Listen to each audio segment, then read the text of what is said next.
I looked you up a little bit and saw that your mother had escaped from the Middle East. Yeah. Was that after you were born, or? Yeah. So I was born in Tehran in April of 1980. So at the time, there was the revolution against the Shah, right? So the Shah was very pro-West. He had a great relationship with the United States, wanted to adapt the technology and the music and the culture. He really liked everything about the United States. And most of the conservative Islamic leadership really opposed all that stuff. Like they thought it was very sinful. It was very bad for the culture and the community.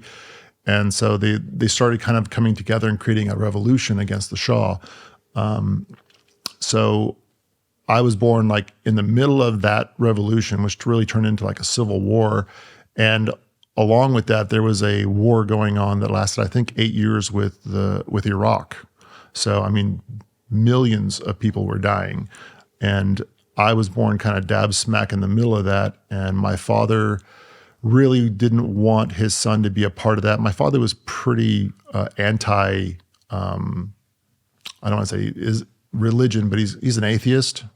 And he didn't believe that any religion should dictate the way that people live their lives. So he's very angry against the oppression of Islamic law and stuff like that. So he was very outspoken.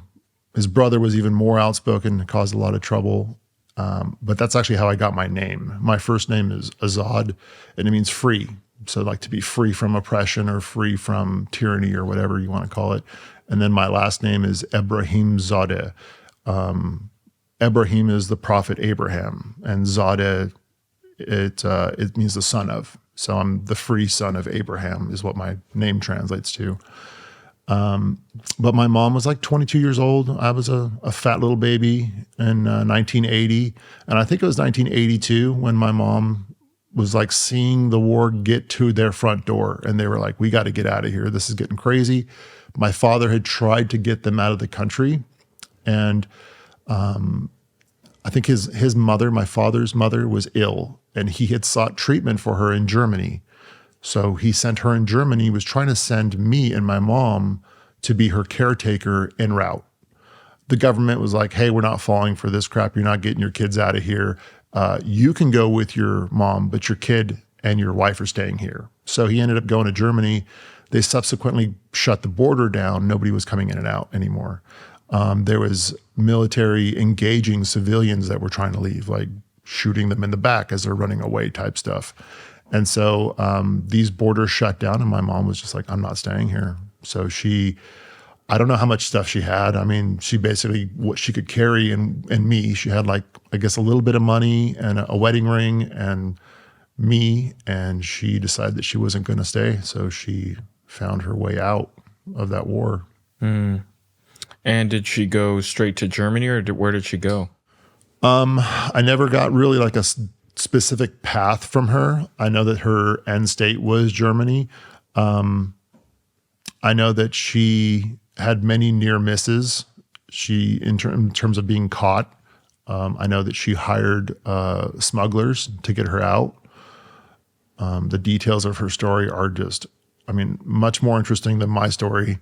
So she was like, I think there was a point where she was in the back of one of those tarped, like kind of cargo trucks, the military style, driving through the desert, and it's like 110, 120 degrees out. So you can imagine how hot it is with a truck with the tarp over it. And, you know, people are passing out in the back of that truck, and she's she's trying to hold me, and I'm laying flat on her legs, and she just watches like the last breath come out of my body, and I don't take another breath. But she's so exhausted that she can't do anything about it. And some unknown Afghan guy comes over and grabs me by the leg and dips me in the water and gets me to cry and throws me back on her lap. I mean, that was like what she experienced, like being in a box, hidden in a crate, soldiers around her trying to find them, people getting shot that are trying to escape around them. So a really harrowing experience. So when I've talked to her, she's always saying, the only reason I survived is because I had you. Like, there's no way. I'd never had the strength to do this on my own, but because I had you, you gave me the strength to go on, which kind of brings me to another really, I guess you could say, ironic fact. My parents risked their lives to get me away from war. And then at 17, I get in trouble with the law. And what do? I join the army. And then I end up spending 20 years doing it. So like, I don't know that I could have thrown sand in my parents' face any harder than that. But that's just the way life turned out. That was definitely never my plan, but that's how it turned out.